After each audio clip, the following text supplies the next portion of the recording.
So it would seem the money laundering machine is in full swing.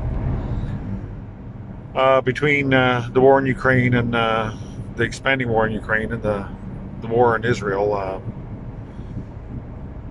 the weapon manufacturers and the governments and all this are able to launder a pile of our taxes through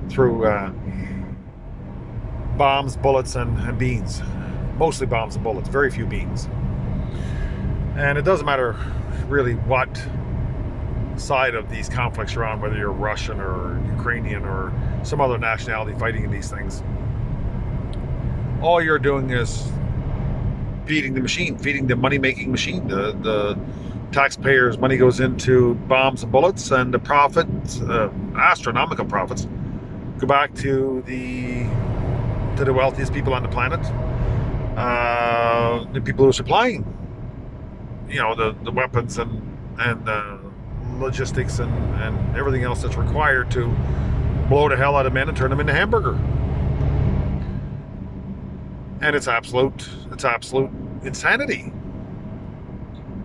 It's absolute insanity that we allowed to happen. I mean, what are these people dying for? Zelensky, Putin, some other leader, a flag? You have wives, children, and family to look after, friends, and you're blowing yourself to hell for what? It doesn't matter what war we're talking about or what conflict we talk about at what point in history. You're fighting a war for the wealthiest people so that they can have control of their sector of the planet. You're not fighting for a better life for yourself. No matter who's in charge, if these people in charge, they don't care about us at all. Not at all. They care about money, power, control. And your sons and daughters, especially the sons, are dying for this in droves. You're just being absolutely slaughtered, turned into hamburger, just right into the grinder. More meat for the grinder, just throw it in. And meanwhile, the money machine just keeps pumping out the profit, taking taxpayers' dollars from the United States or Canada or Great Britain or Germany, wherever, turning into bombs and bullets, send them to Ukraine, profits go back into the wealthiest people's pockets. It's just a money laundering machine at the people's expense, the people fighting it and the people paying for it.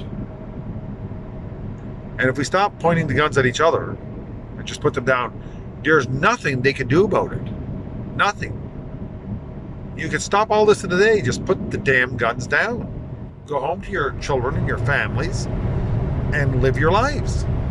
And stop fighting these wars for these oligarchs and kings and queens and presidents and courtocracies so that they can have dominion over you and the land that you're trying to live on. If we just stop, there's nothing they can do. There's no reason for these people not to get along. I mean, no one man, average man, wants to control the world. They just want their children to be fed and clothed and healthy and to live a reasonable, healthy existence, happy with their loved ones. And you don't need bombs and bullets and, to do that. All you have to do is stop and go home and spend time with your family. But it just keeps going. This is not a new thing. We've been doing this a long time. I don't know that it'll end anytime soon. I hope it does. Cheers.